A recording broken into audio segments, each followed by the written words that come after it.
and welcome to Possibilities, the show where we give people living with a variety of different abilities and their loved ones a space to share their lives with the world.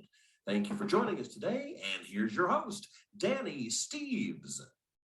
Thank you, Andy, and welcome to today's episode of Possibilities. Today's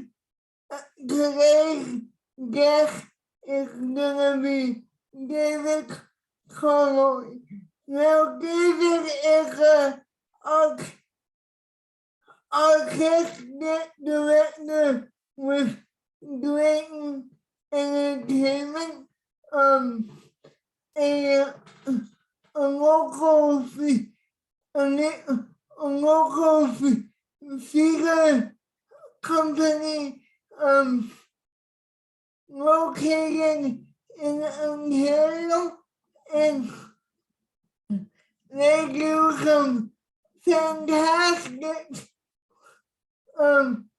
shows throughout the year. And then so if you're in the Drayton area, I highly recommend you get them out, but they also have 7 venues across Ontario, so they are really well known in the Ontario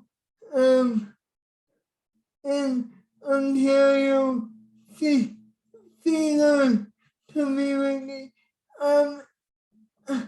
Now David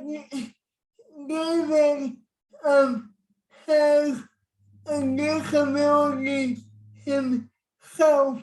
He was actually the very first actor on with a disability on Broadway, I believe. I'll double check with him when he gets here. But I believe he was the very first actor with a disability on Broadway. Now the reason why I'm having him on the show today is because he developed a few years ago. He developed what they call the Drayton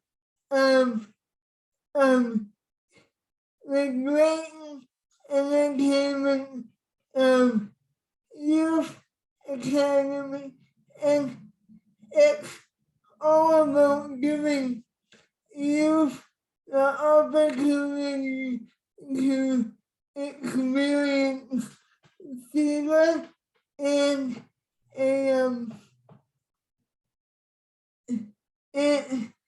to experience theater when they don't have the opportunity to. This year in particular, David is really focusing on getting the Youth Academy equipped to work with people with disabilities, and that's why I'm gonna. That's the main reason why I want to have him on the show today. I also want to have him on the show because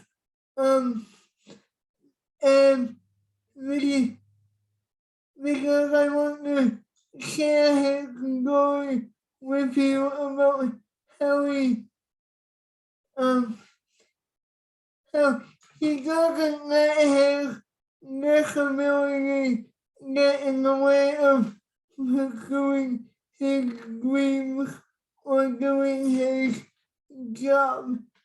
So I invite you to grab a cup of tea or coffee or whatever you would like to have while you're listening to this, and then join me and David in this conversation. We are also gonna talk about how to figure how to figure industry how to figure industry has been doing all through COVID. And so lots of good information to be aware of coming up on the show today. So uh, uh, uh, you'll want to stay tuned for this interview. Um, Now David is not quite here yet, so I'll take a break and be right back with David Connolly. Stay tuned.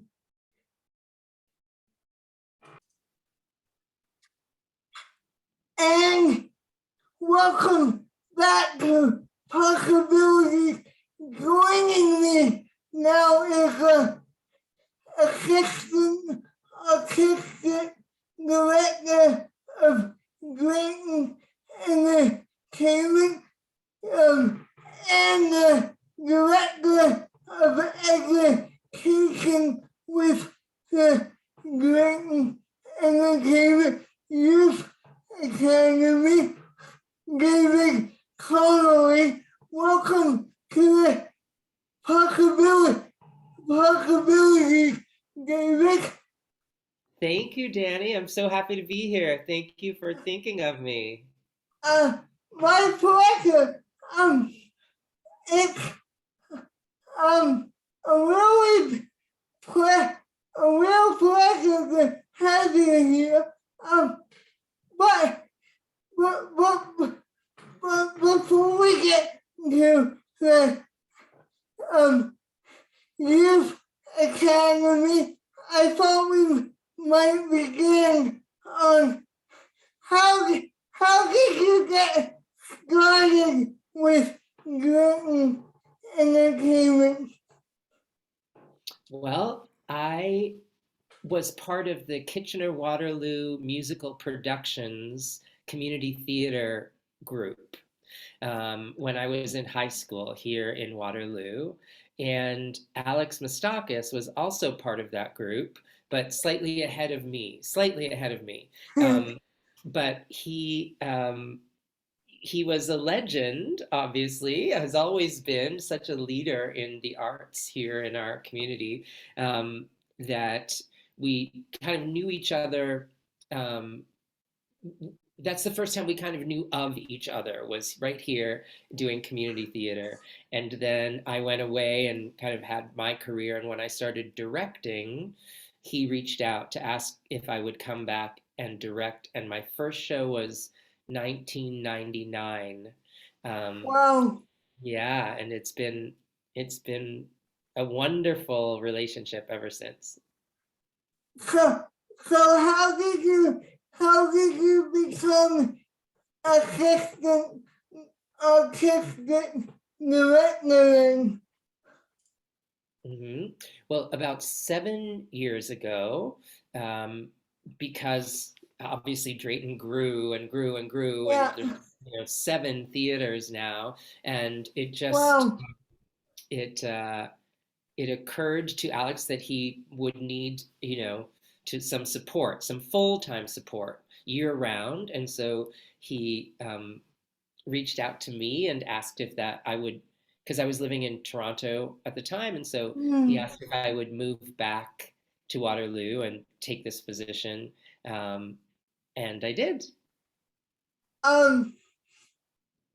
Were you surprised when he asked you to take that position on, what was your reaction when he asked you to take that position on? Oh, I was thrilled. I was just thrilled because Yeah, from the very beginning, um, the focus on youth and youth education was um, very early on part of my job as associate to him was to kind of take on the development of how to empower young people, yeah. and so here we are. I'm sitting in my office at a youth academy that's about to open its doors in 2 weeks for the March break for the first time. So Wow, yeah. wow. Okay. How? Um. So did the youth academy start when you came on board then, or how did that get going? Um. Mhm. How long has that been going on now? Well, they've had children's choruses in their musicals for a very long time, but we started 7 years ago when I started my job, started doing summer workshops. And in each of our regions that the theaters are in, we started doing training for musical theater lovers. Yeah. And um, and it's just grew and grew and grew. And then we added our pre-professional program, and then it came time to realize that we needed a home base. We needed four walls. So um, before the pandemic, about a year before the shutdown, we acquired a space, and I'm sitting in it, and it's a beautiful two-story um, school that we've built kind of from we've uh, renovated a warehouse into a beautiful school that will be the next chapter of our youth training. So so um do Drayton Entertainment have bought the space, and you uh that is your youth academy all year round. Then That's correct. It was actually donated yeah, by the Hefner family, and yeah. so the space was donated, and it will offer training all year. Yeah. Um okay, um why was it so important to you that you have you have a space to uh, get youth involved in the arts? Well, we needed a hub. We wanted a place for people to call their own. We know the importance of belonging for young people, Yeah. and we want them to have like a clubhouse, really, a place where they know when they get here, they're going to be welcomed, they're going to be challenged, they're going to be with people who love the same thing that they do.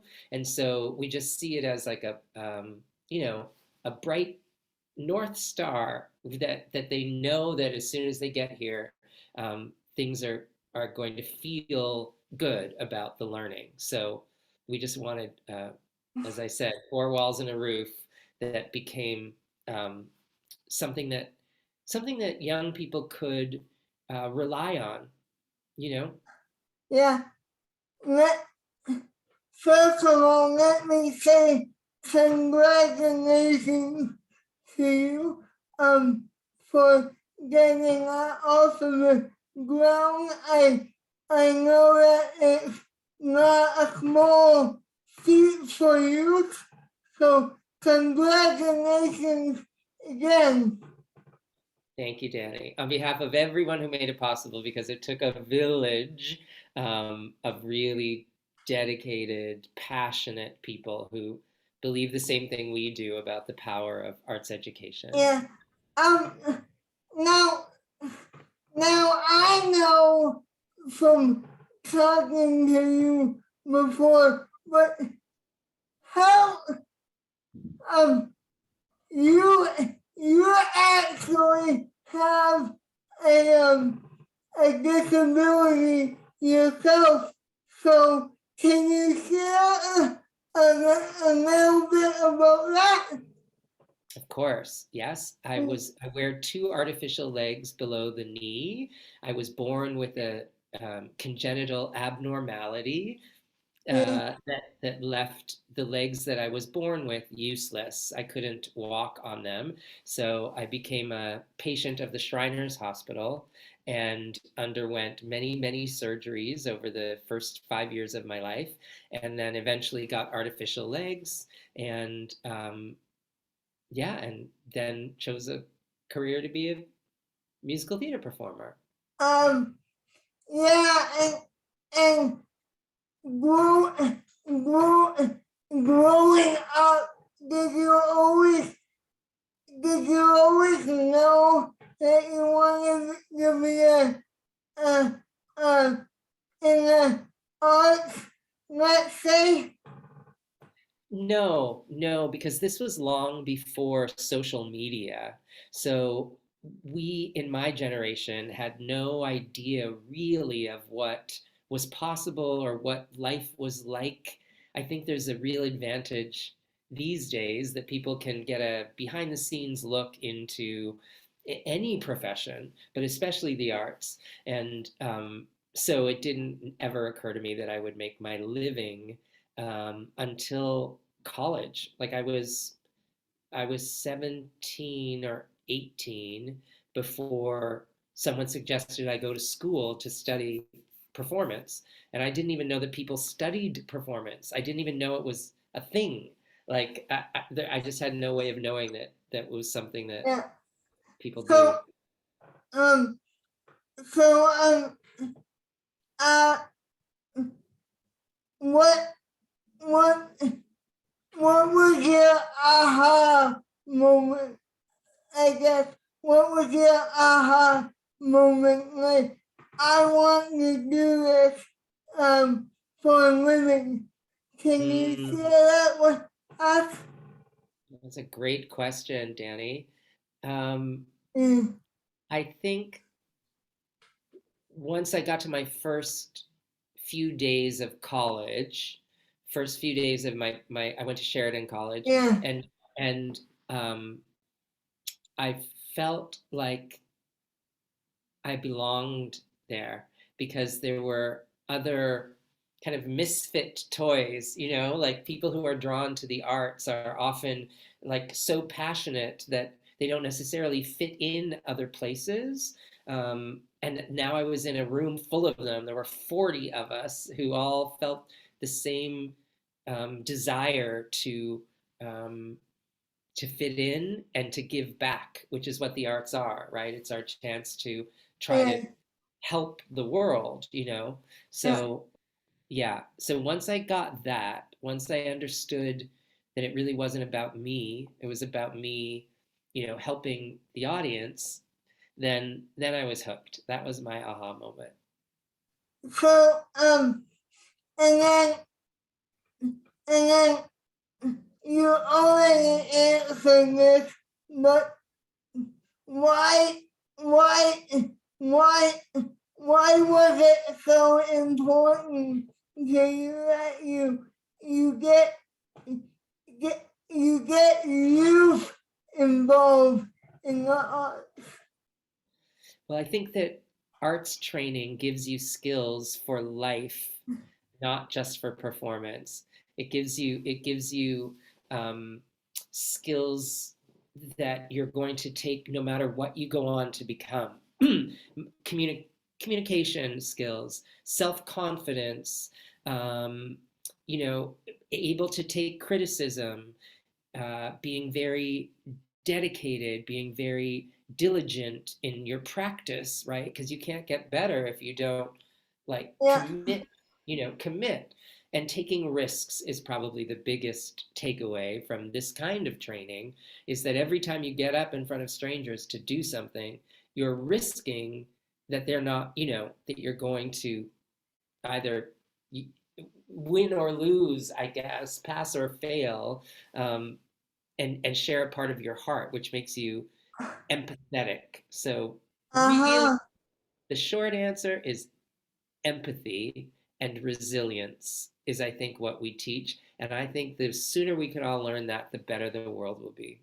Yeah, I I couldn't agree more. Yeah, why I bet I know the answer to this question too. I want to hear it from you. What um you you are starting this youth academy. Focus on people with disabilities. Why is that so important to you? To get more disabilities in the arts, and yeah, yeah, Well, it's disability is one part of the bigger picture of inclusion in yeah, performing arts. And so that encapsulates not only disabled people, it encapsulates people of different skin tones, people of different sizes, people of different um, backgrounds, your shape, your size, your color, your ability, right now isn't represented on stage and screen in a wide spectrum, right? We just know yeah, that's not true. We don't see ourselves in movies and on television. Occasionally, we'll be there if the story requires some like huge inspirational moment, but we're not represented as just regular people leading regular lives that have nothing to do with disability. That's really the ultimate goal, is that although it's going to be good when disabled people play disabled roles, check, the bigger goal is that we are included in roles and stories that the disability, or the ethnicity or the whatever it is just a by the way, just yeah, happens to be disabled, is different than like the disabled person in the yeah, role. So that's our goal, is to train as wide a net of inclusion as we can. So when people are making casting choices, they have a huge problem on their hands because there's too many qualified people. yeah. Because you're right. Because you're right. Because I don't see a lot of disabled people on on film or on stage. So you're absolutely right. Okay. Going going backwards a bit. Like how when you were born, how old were you when you had your first surgery? Hmm. I was 6 months old.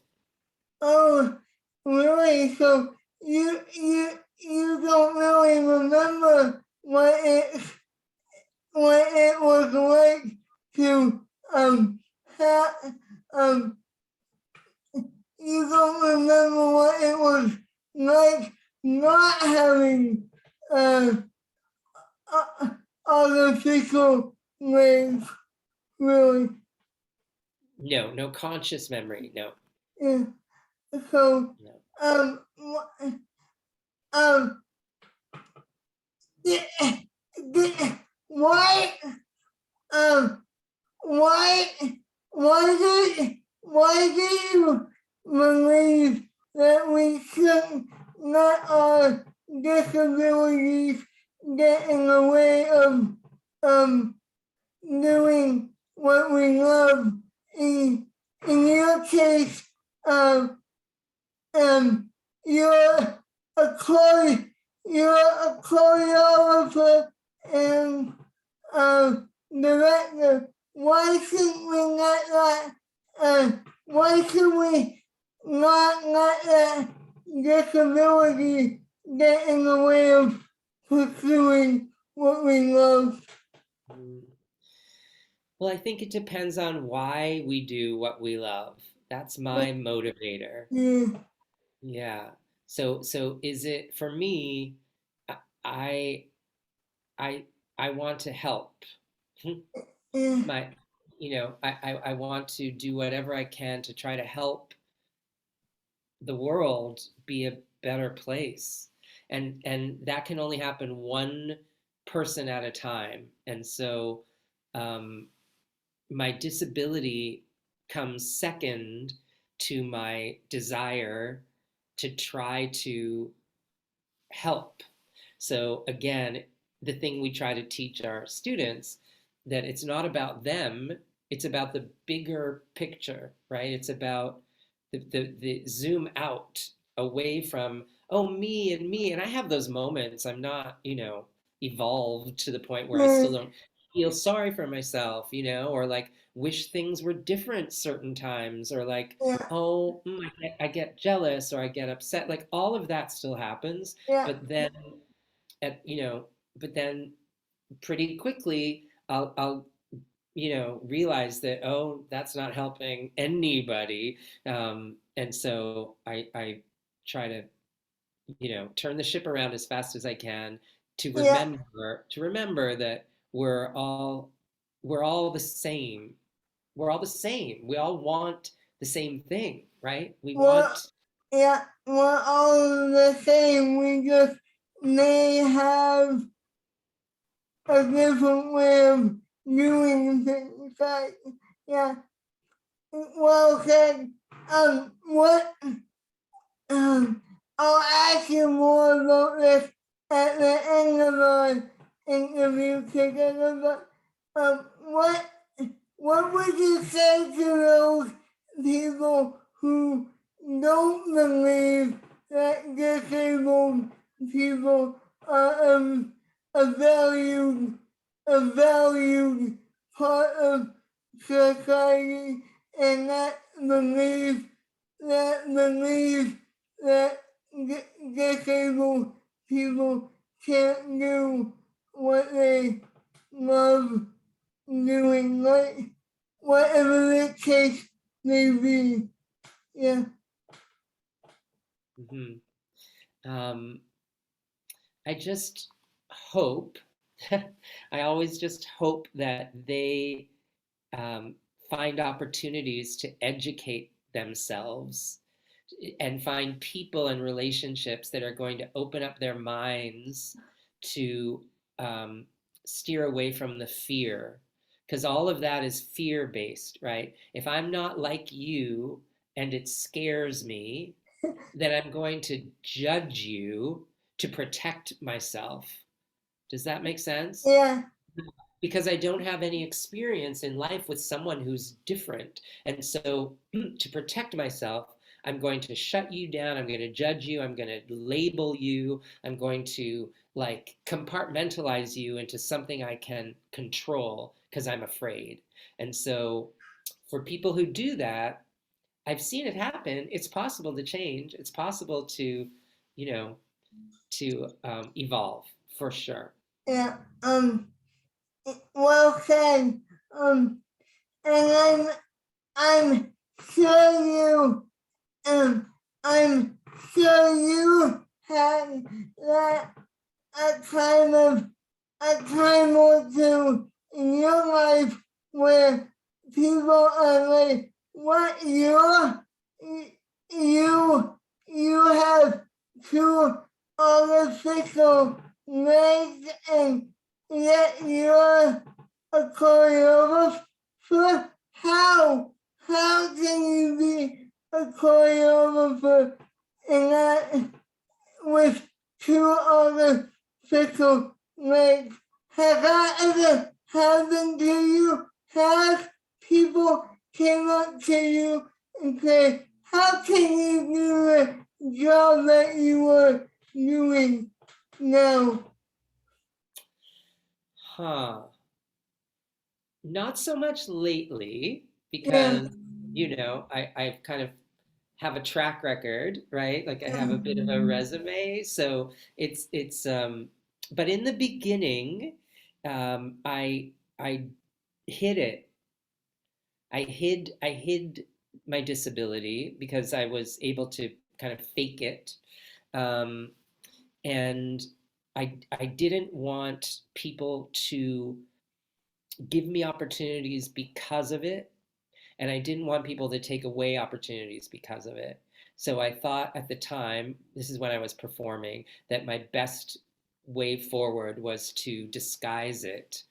Um, mm, but this again was like a time long before we could control the narrative, like we couldn't, there wasn't the support or the awareness that exists today.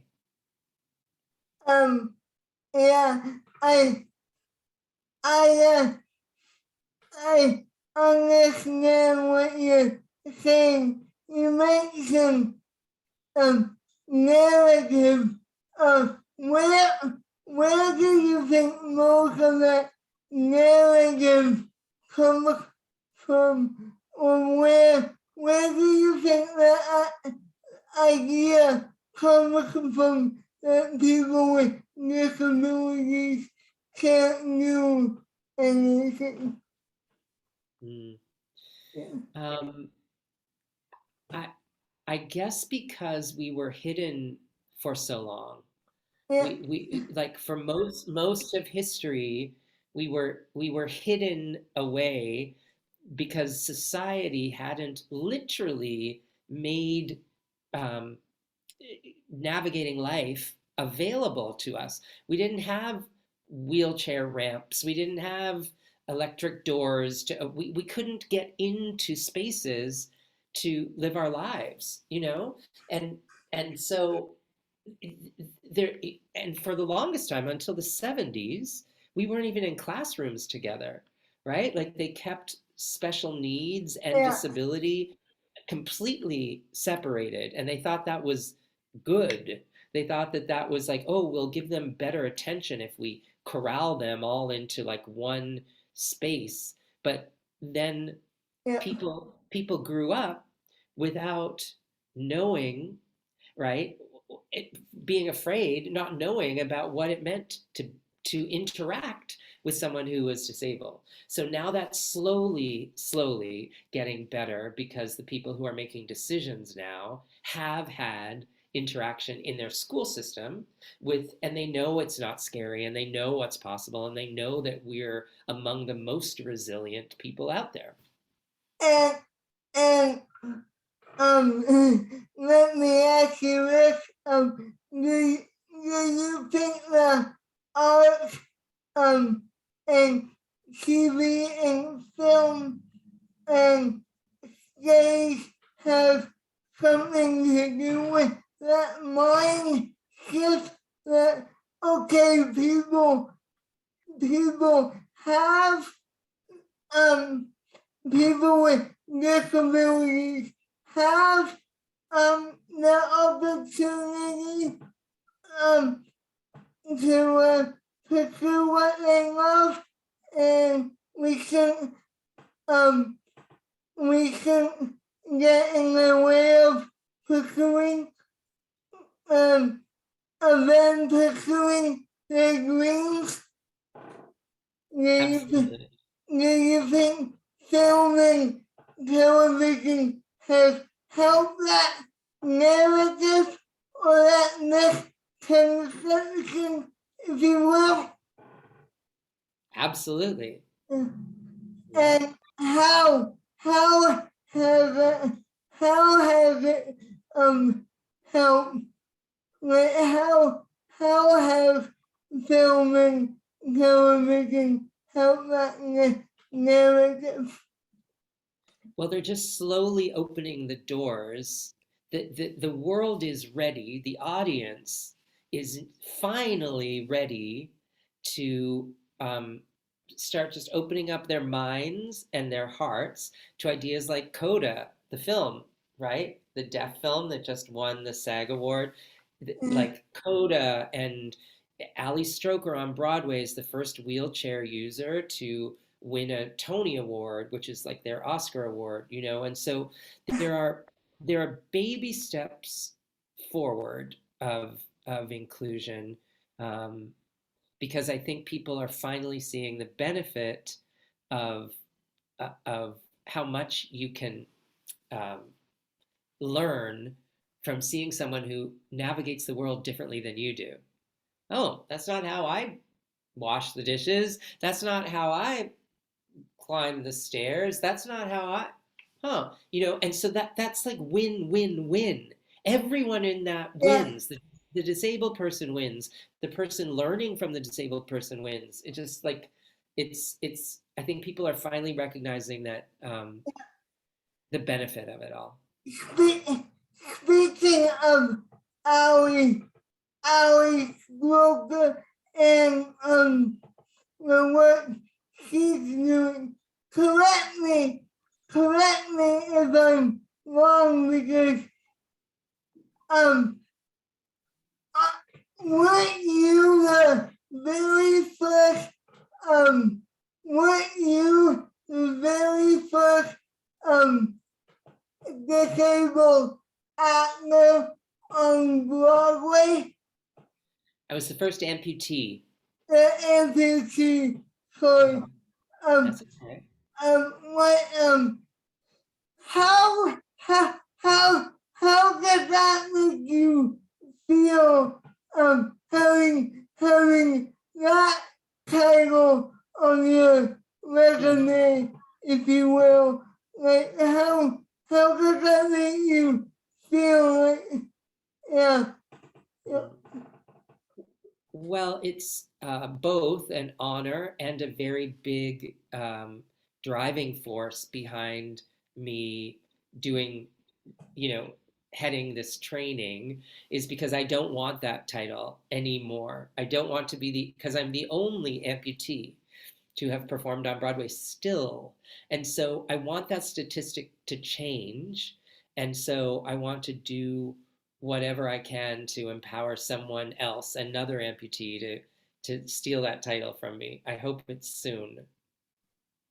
and, and what, um, yeah, like, this may be a bit of a hard question, but what will it take for for for someone to steal that title from you? What will it? What what needs to happen in order for it to happen? Yeah, I guess. We need to see amputees on screen and on stage so that young people see the possibility of a career. Because why would you train to do something where you don't see any room for you? There's no space for, like, there's no possibility that I could have a career, because who's out there doing this successfully? And that will, once that changes, there'll be more people training to do the craft. So like, you see how it's a circle, like it's a, you Yeah, know, chicken I I yeah. understand. Yeah, Yeah. how? Okay, I want to ask you that. How? Um, I was watching. Because right now the Drayton Entertainment has what they call backstage pass uh, um on Sunday nights. That's your digital series. And last week, well, on the 27th episode was this really talented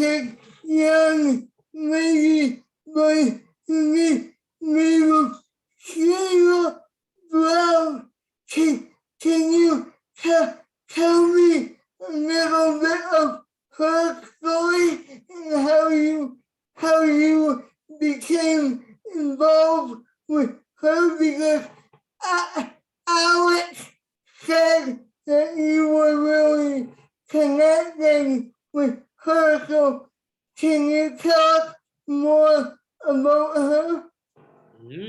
So we met Shayla when she was 9, I think, probably 10 years ago.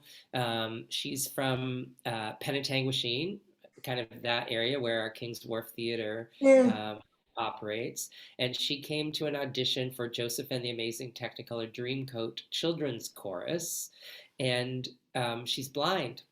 And so there was no, she sings beautifully. She has always had a beautiful voice. yeah, She wanted to be in it. So we were like, great, let's figure it out. Let's just yeah, figure that out. So that's where it started. It was the first time that any, professional theater company recognized her passion. And so she tells the story that it was the spark of her saying, "Oh, maybe this is possible," and then she went on to continue to pursue her her passion for performing and studied with us at the academy. And it was time for her to get an agent, and she reached out to me and said, "I think I want an agent." And I said, "Great, let's go find an agent." And so we shopped around um, and found someone, a really, really great fit. And yeah, then she there's a television series called See with SEE with Jason Momoa, and yeah, she got that job. And then because she got that job, they saw her for a new Sarah Polley feature film, and she got that job. So and now she's in a professional theater production in downtown Toronto called the Crows Theater, and she just, what day is today? Wednesday. Monday started rehearsal for that and has moved to Toronto for that experience. And it's the first time she's living on her own with her dog. And so it's all very exciting. Very, very exciting. yeah, She's figuring it out. yeah, and I'm glad to see that. Um, I I'm glad to see that people are starting to realize that disabled people have something to offer the world. It's just a shame that it it's taken so long to get here. Would you agree with that statement? Well, I'm very excited. Yes, I try not to judge the past. It takes too much energy. Yeah, So yeah, I'll just look to the present and forward, yeah, and be very grateful that inclusion, especially disabled inclusion, which many people call the last frontier, is here. We can't deny it. Here we uh, are. it, uh, so you are of the mindset that no matter what your disability is, people should have a place on film and television. Is that correct? Mm, Yeah, mm, yeah. yeah. So a- after you after people are through your youth academy, what is the next step for them? Like, do they go on to um do they go on to film or television or the stage? What are the next what is the next step for them after they graduate their academy with you? It's whatever they want. They can go, they don't even have to pursue performing. Because what they learn here is going to be so valuable no matter what they go on to do. They can be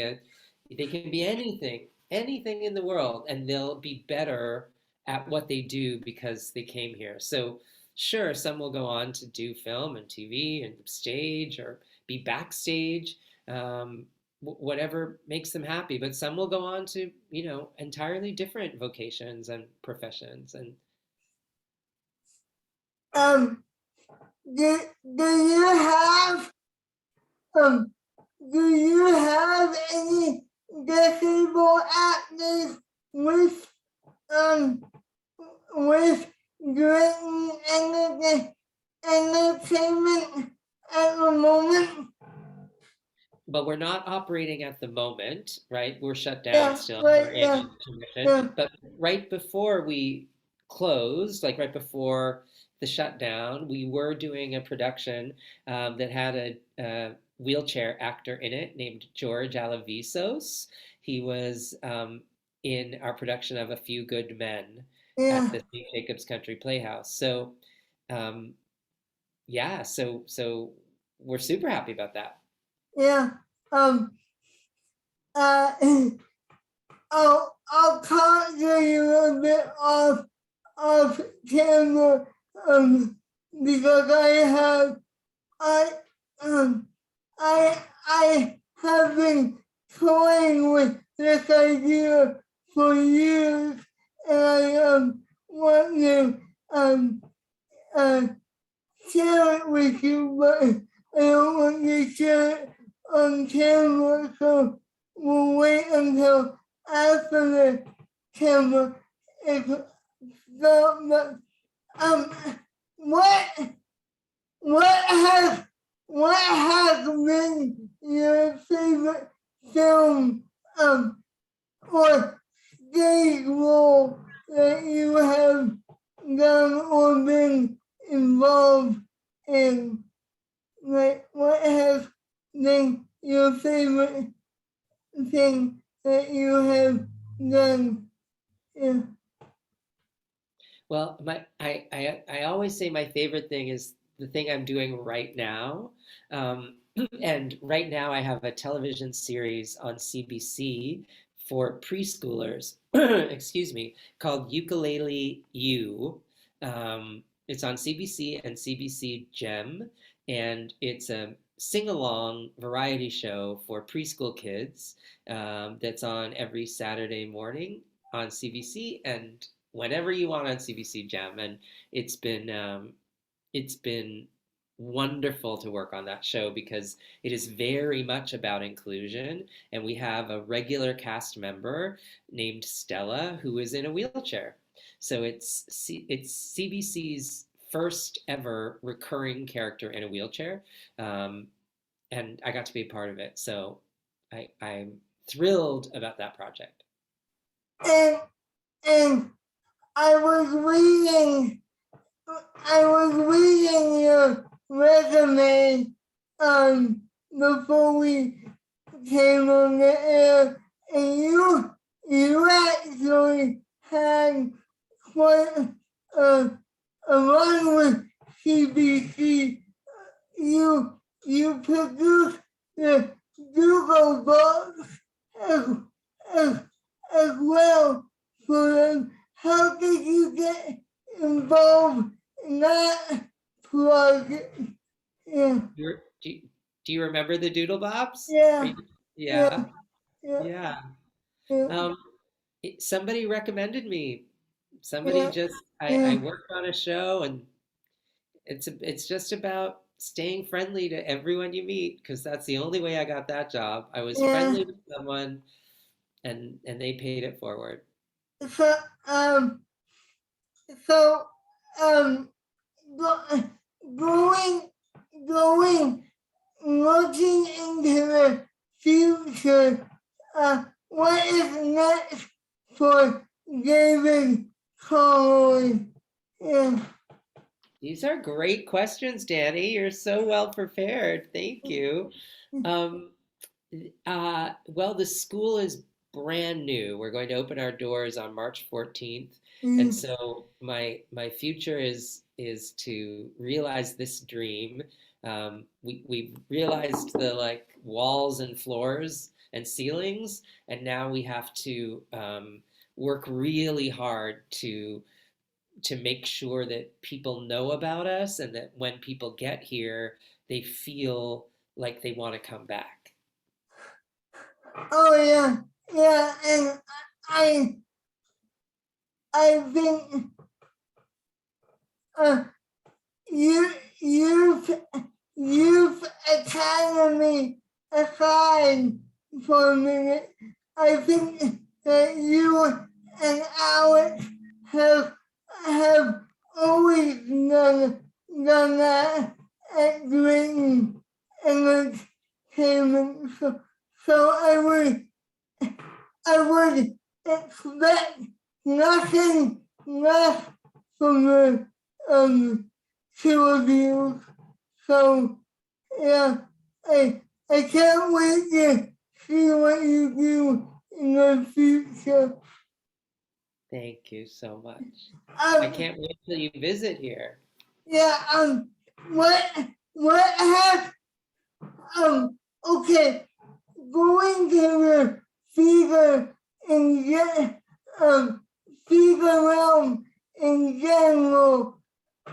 How has the fever um been been affected by COVID-19? Hmm.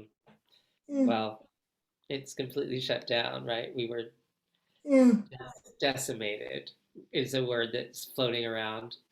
We were, anything to do with hospitality, tourism, entertainment, we're just like flatlined. And so it's been a long 2 years, but we'll, we're planning a season starting in May. So hopefully, we'll be back this year. I can't wait to return to the fever. Um, um, have you? Can you give us a sneak peek of what you're working on for the 2022 season, or is that a secret? I could tell you, Yeah, but then I'd be fired and I wouldn't have any money to feed my yeah, dog. yeah. So I'm going to choose my dog over telling you that secret. How's Uh, that? okay. Okay, I understand. Uh, okay. What? How? How are you? How are you gonna react? When the theater does reopen? I mean, I imagine the same way everyone will. It'll be very emotional. Yeah, Yeah. I, I, I imagine it will be because uh, the first, um, the first, uh, the first show that I, I, I will return. I will return to. I'll be a mess for sure. So, I can share that. Um, I can share that emotion with you for sure. Um, what um what have you? I know you're not on stage very often, but what have you missed about the theater? Like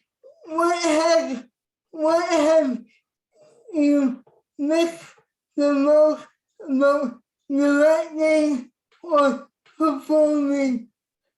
Mm. I Uh, miss watching the audience. yeah, Yeah. yeah, and I sit at the back of when I'm directing, I sit at the back of the theater and I don't watch the show. I watch the audience watch the show. And that's how I know how the show is doing. And I really, really miss watching an audience watch a great show. uh, what what has been your favorite show when you directed or starring for Drayton Entertainment? There's so many. They're like children, Danny. You can't pick a favorite child. The as far as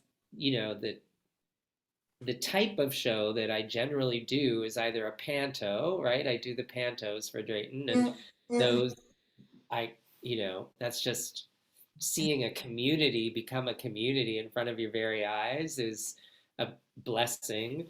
And I also love the big song and dance shows, Hairspray and Kinky Boots and Mamma Mia, like the big feel good, stories.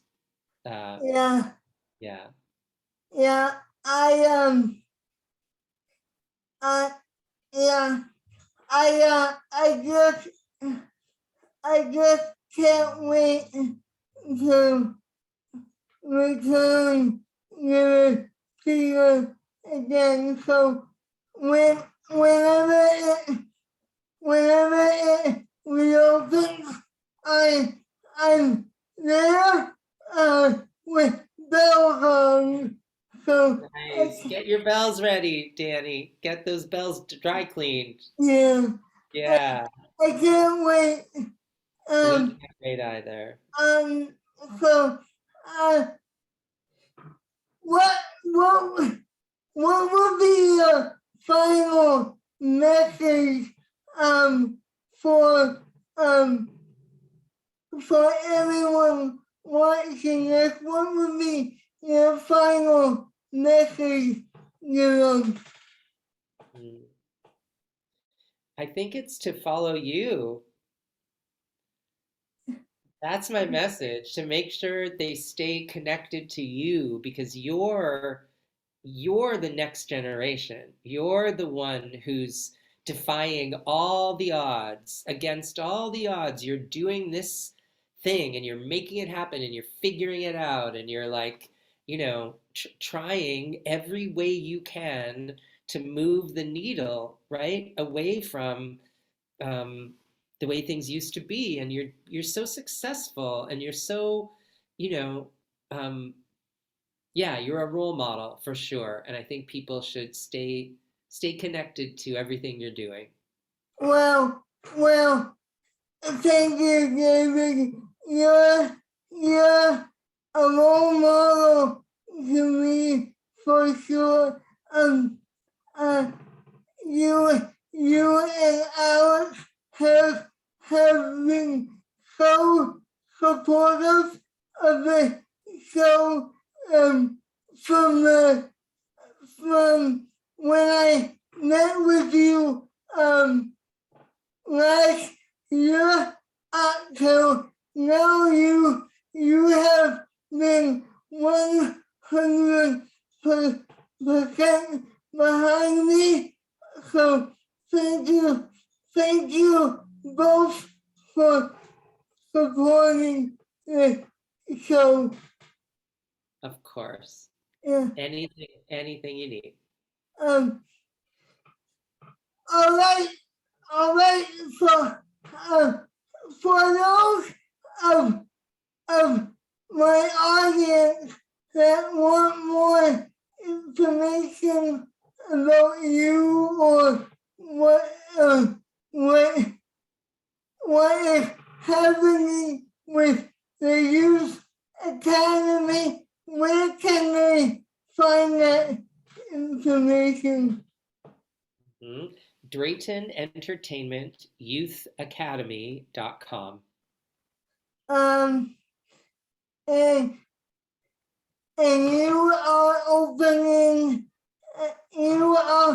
opening when? March break is our first group of kids on March 14th. And then we'll soon after that announce our summer camps. We're doing 7 weeks of summer musical theater camps in July and August. Okay, so if you want more information about any of those things that are going on with Drayton Steeves Academy, you can visit Drayton Entertainment Youth Academy.com. That's right. Right, David? That's exactly right. And you can follow our socials. We're on Instagram at DE Youth Academy.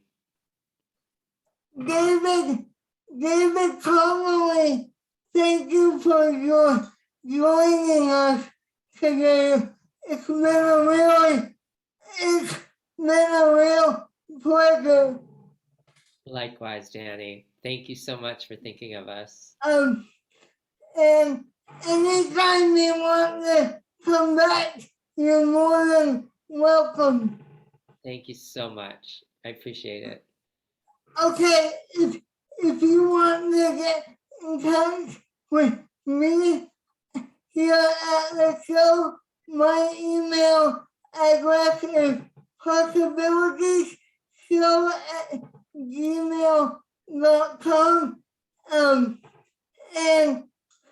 until next time, keep the gift of disability, and we'll see you next time. Bye for now, everyone.